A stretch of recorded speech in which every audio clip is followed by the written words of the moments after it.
Hello, hello. I'm once again back with Eddie O. I You gotta get some new voice lines, bro. Um. Anyway, we got Unit 3 and 4 together it's because re one time. okay, buddy. Because I didn't want to do Unit 3 by itself. All right, so Unit 3, land-based empires. Um, there's four major land-based empires for this unit. First one is the Ottomans. They were established in 1299.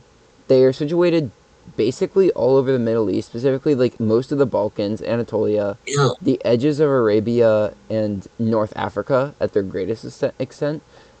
Primarily Anatolia and Arabia, though.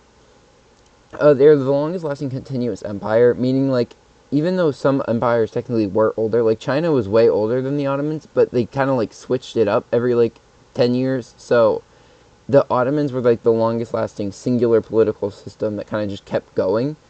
Um, they used gunpowder weaponry to conquer all their lands, especially Constantinople with the great bombards, which are just really big cannons, and they would change the name to Istanbul. And then they later used Christians and slaves to bulk up the Ottoman Janissaries and then conquered more areas. Um, and it was eventually like formally abolished, and Turkey was created in 1922 after World War One. And they practiced Sunni Islam, which was the Islam that basically like the belief that the like successor to Muhammad could be elected by the people and didn't have to be a blood relative. The Yeah. Safavids, Um, the Safavids. Next up, Oh my, you got the Safavid Empire. I'm talking about this one. It's situated in Persia, and it's a Shia Islamic state. So this is why the Safavid Empire was hated on a lot by literally every other Islamic state, because it was the only one who, had Shia Islam as their main form of Islam, which basically said that the you know the people who sort of like ran the church or something like that, they had to be, blood related to the successor of Muhammad. Muhammad, like the Yes. Khalifa. hmm And so they expanded similarly to Ottomans, gunpowder empires. They used gunpowder. And they sort of established an army from Christians in the Caucasus Mountains. Check out Martin, Georgia. And then, of course, they had, rivalries also with the Mughal dynasty, and of course the Ottomans due to these religious differences. And also they had forced labor, but other than slavery, it was more on a hierarchical scale. Hi- Hierarchical scale. A scale where peasants were Hierarchical, the work buddy. You're so uh, close. hierarchical. All right. What? Scale where peasants were the workers most of the time. Then the Mughal dynasty. It's situated in the north of India or South Asia.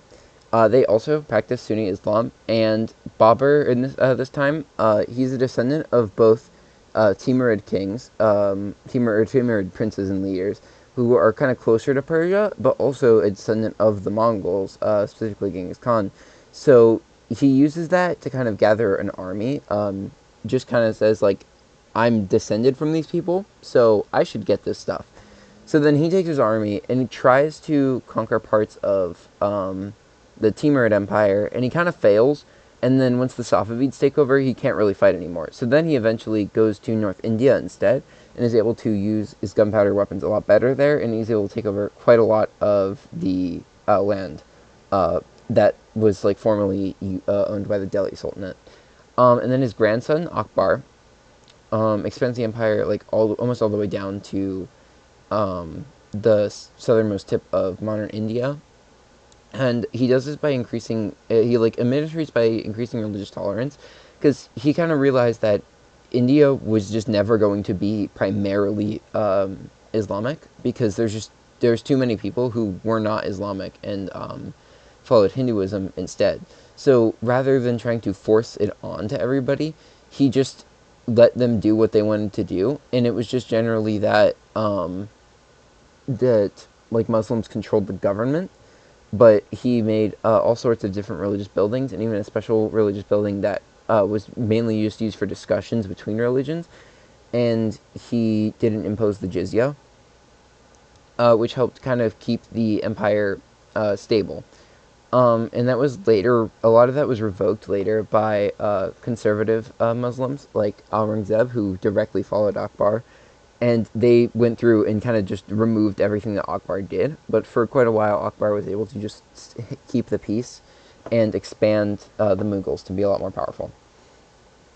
Then the Qing dynasty, they were situated in East Asia. The Ming dynasty, right before them, was ethnically Han, and they like had just removed the Mongols. And then basically right after they got rid of the Mongols, the Manchu attack, and they win the battles with gunpowder weapons. And the Manchu set up the Qing dynasty. And the Qing dynasty oppresses the Han a lot. They're forced to wear the Q, the Manchu hairstyle. That's like specific. It's specifically Manchu, not Han. And they're also disallowed from it. Like many are disallowed from high-ranking positions. And then rivalries between gunpowder empires we talked about earlier. Safavids fight the Mongols and the Ottomans a lot due to religious differences. Um, and also they just kind of like are mad at each other because of land disputes.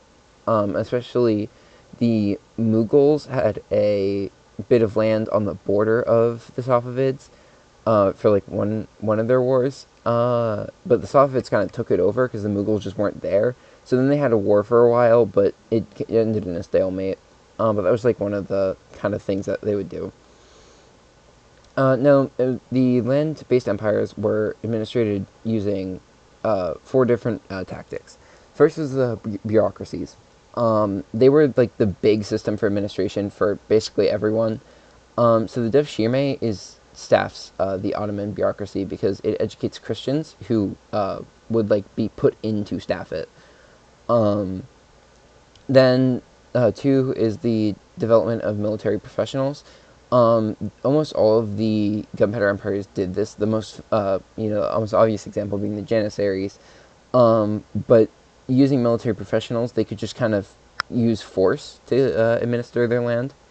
Then symbols of power. So Europe, there was the divine right of kings, God, who were like it's basically it said that like rulers, they were God's representatives, and basically if you went against them, you were going against like Jesus. So you couldn't really do that. Um, which is like a version of religion as a symbol. The Qing dynasty, they use Kangxi's portrait, and they hang him over walls of city, which is art for a symbol.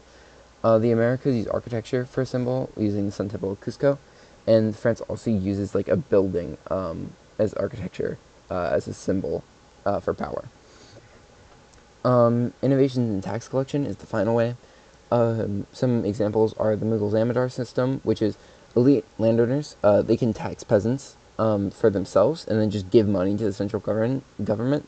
And this works for a while, but they eventually become a bit more corrupt, and the landowners actually shave a lot more of that money for themselves.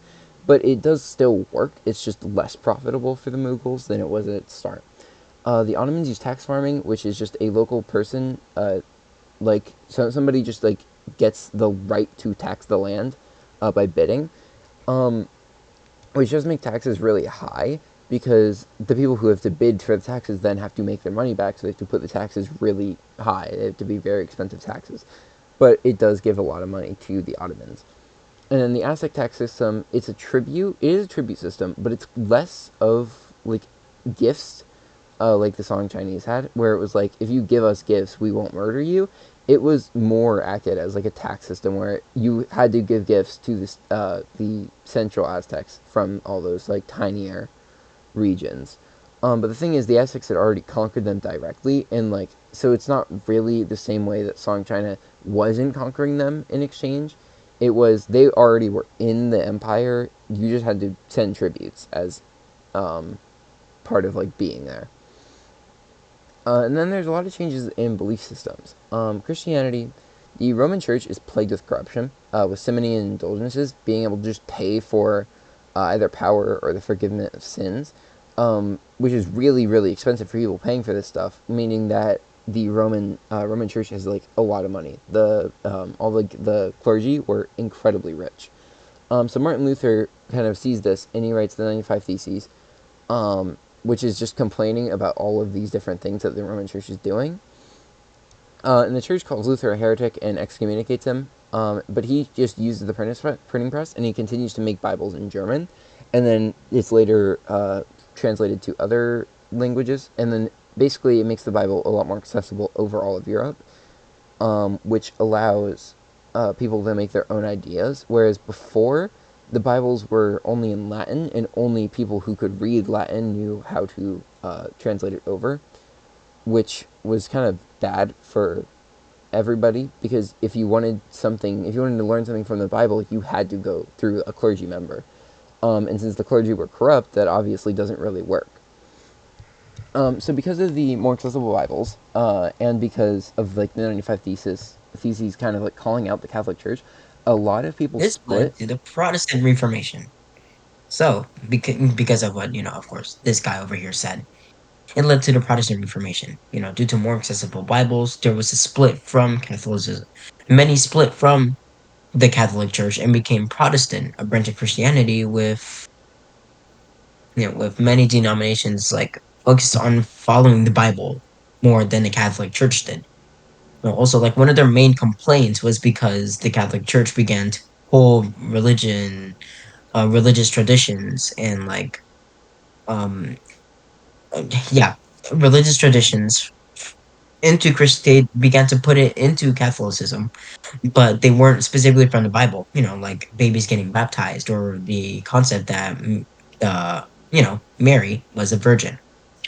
The Northern Europe generally became more Protestant, while Southern Europe was kind of more on the Catholic side. As Northern Europe was like more towards the England area, which was in the Anglican Church, where King Henry VIII, all that entire story. He wanted to divorce his wife, but because he was Catholic, he wasn't able to, so he made his own church, and then people didn't like that church, so separation. Yeah. And also, this should make sense because the center of the Catholic Church is obviously the Vatican City, which is obviously in Rome, and Rome is in Italy in southern Europe. Like more central, but like southern leaning. It's a Mediterranean state. So other like big Catholics like Portugal and Spain, also close to the Mediterranean. France, like the south of France, is also pretty Catholic still. And basically, like the closer you are to the Mediterranean, the higher likelihood that you're going to be Catholic. And then obviously, the closer you are to Rome, also the more Catholic you are. But as you kind of branch away from that, like England, it does become a lot more Protestant. Although one of the big exceptions to this was Ireland. Ireland was obviously very far, but they remained almost entirely Catholic, with the only real place that wasn't being Dublin, which just makes sense because the British had a lot of control over Ireland, and obviously they'd have a lot of control over the capital, which would be Dublin.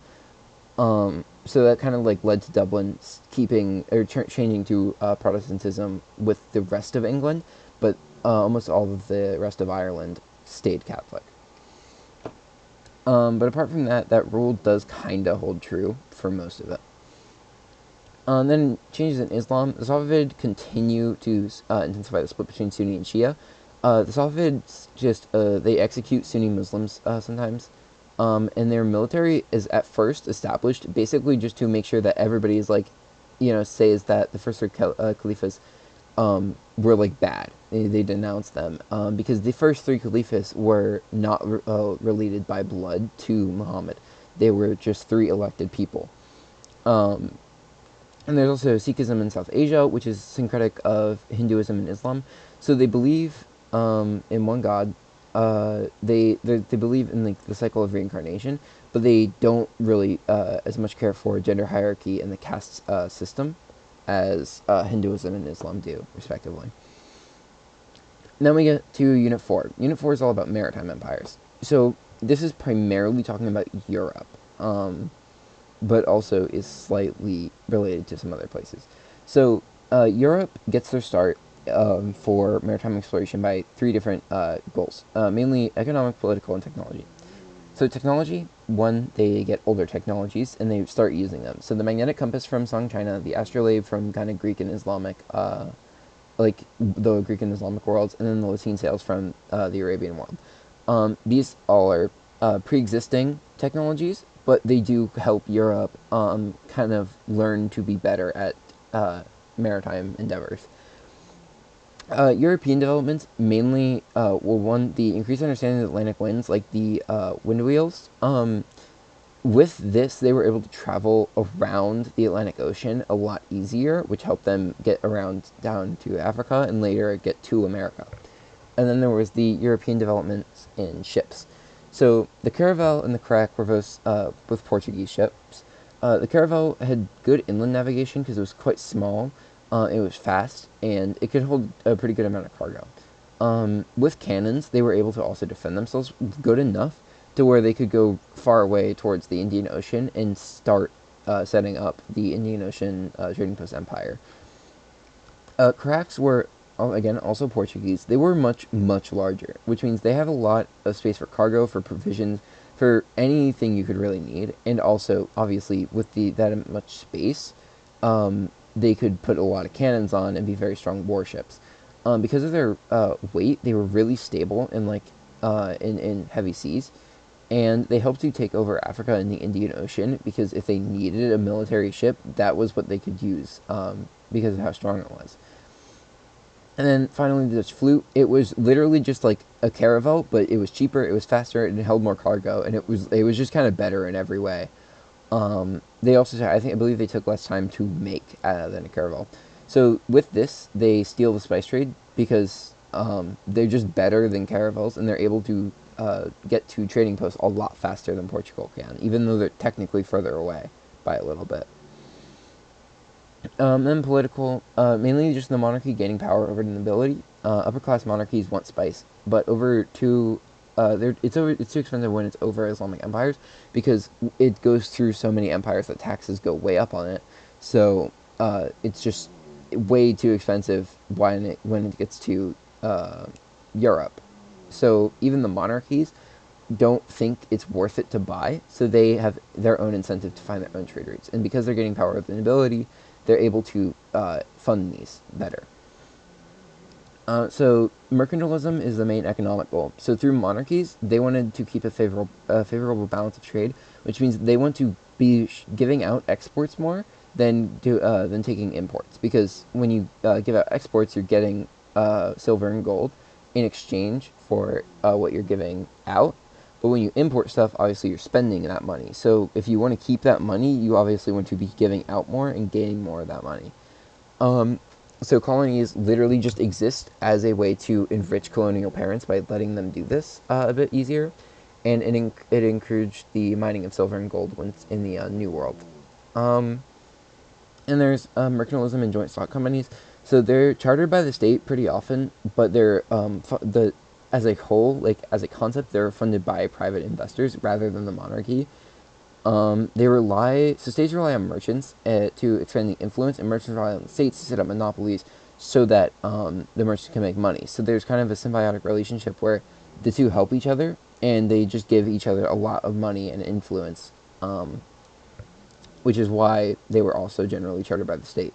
So the VOC, or Verenigde Oost-Indische Company, is the United East India Company, and it's run by Dutch merchants, and they inserted themselves into the Indian Ocean trade using the flutes. And the BEIC, or British East India Company, they took tea from the British Raj and transported it across the empire. They also got monopolies in a lot of the other British territories. But the main thing here is this was the company that brought the tea to America for the Boston Tea Party, which is pretty interesting. Um, but it was just they kind of did stuff in India primarily. As we're talking about down here, they at first they only have a few colonies, or not colonies even.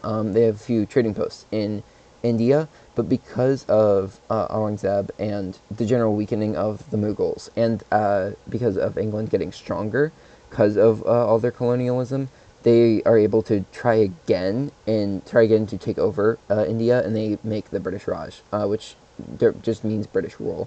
Um, so, examples of direct maritime. The Portuguese are interested in the African gold trade at first, so they try to go down there and establish trading posts. But once they expand in the Indian Ocean, they see that it's like way more profitable than Africa. So they established a trading post empire there instead of staying in Africa.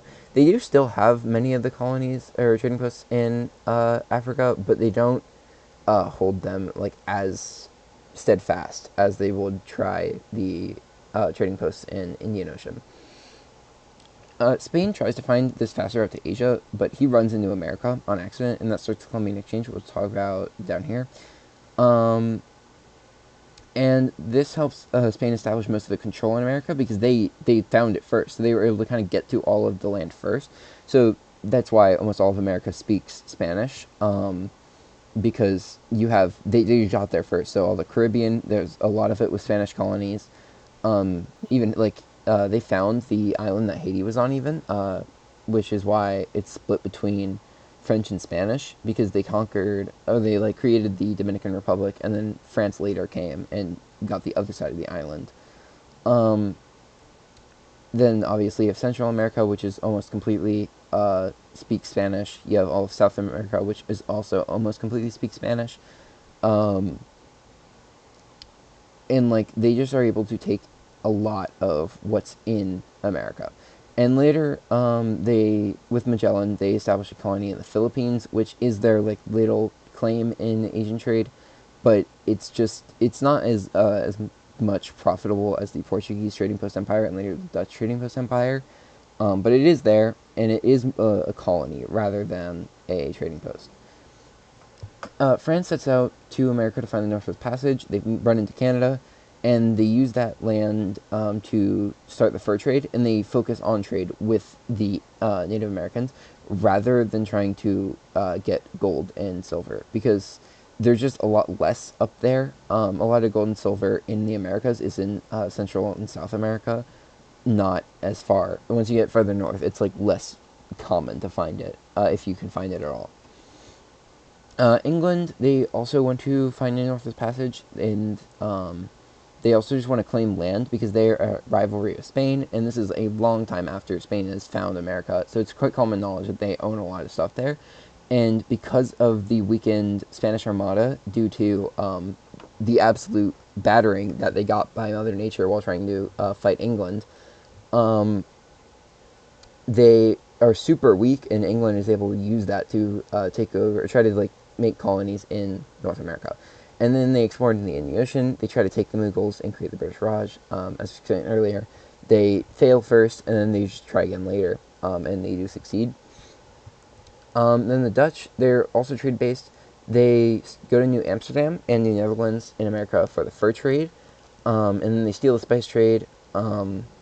By having a better ship and just being able to go to the Indian Ocean faster and hold more cargo than the Portuguese could.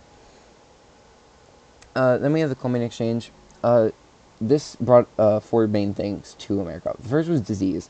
Europeans bring smallpox, measles, and malaria, and just a bunch of diseases because Europe, almost all of these very bad diseases come from like animals that are domesticated, and in Europe, almost all of like the like domestic animals that you think of today come from the old world, like cows, pigs, all that kind of stuff, because because of this, they go into cities a lot more.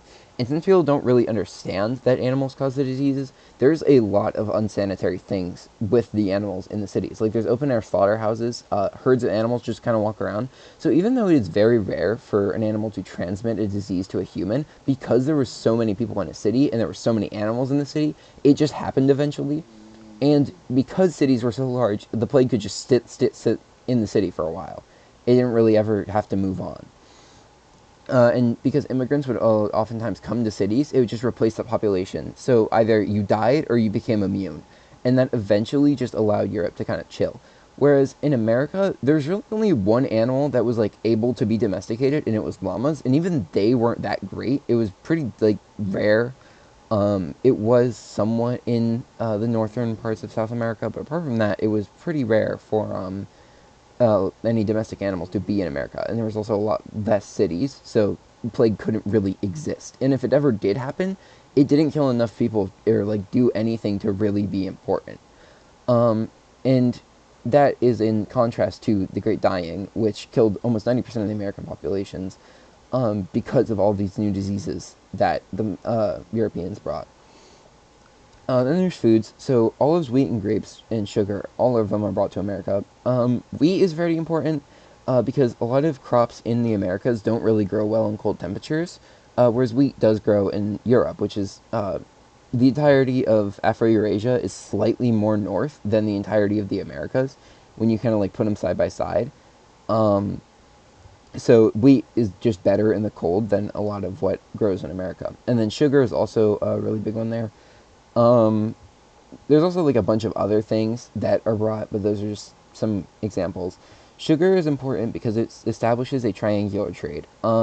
Basically, people at this point in history are paid a lot. Not even just in this point, for up until like here, honestly, there's a lot of payment in alcohol. Ever since beer and wine became big, they were being people were paid with them, and even like different wages that had different dilutions of wine and different amounts of wine, for example, existed. And what was being traded in Africa for slaves a lot of times was rum or rumbolian. It was it comes from a word. It comes from the word rumbolian in British bars, which is like a bar fight basically, and it was eventually shortened to just rum. Now, rum is a crazy strong drink. Even like I believe a tankard of it was about 4 wine bottles, if I'm not mistaken. So it was very sought after all over. So a lot of sailors were paid in it, and a lot of the slave catchers in Africa were paid in it.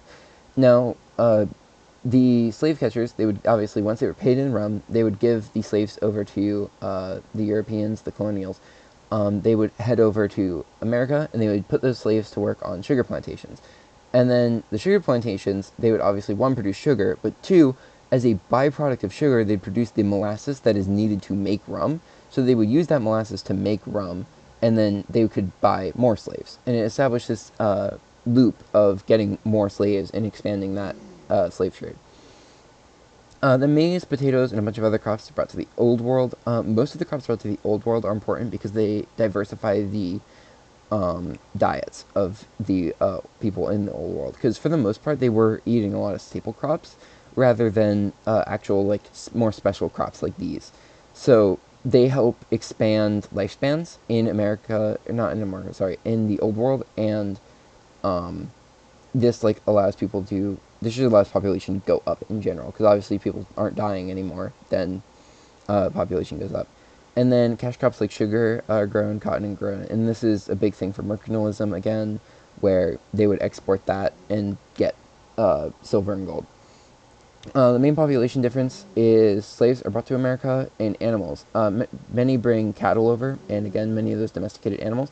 And horses are super important here. Horses are able to help on in agriculture, and they're also able to change how many tribes worked. Because instead of being farmers for the most part, they would sometimes go to hunt buffalo instead, um, because it was really easy to hunt them on a horse. Then we have resistance to all this expansion. The big ones in Asia are China and Japan. In Japan, the Tokugawa only allowed Dutch powers in one specific port of the south of Japan, being Dejima. Other than that, there's nobody allowed into Japan. It's called Sakuko, and it's isolationism. Nobody can come in, nobody can go out. Again, apart from that specific port in Dejima. And then you have the hygiene in China. This is just laws that ban the sea trade entirely. It's probably more strict than Tokugawa, um, and it just entirely destroys any boats. The Chinese treasure fleets run by Zhongheng actually.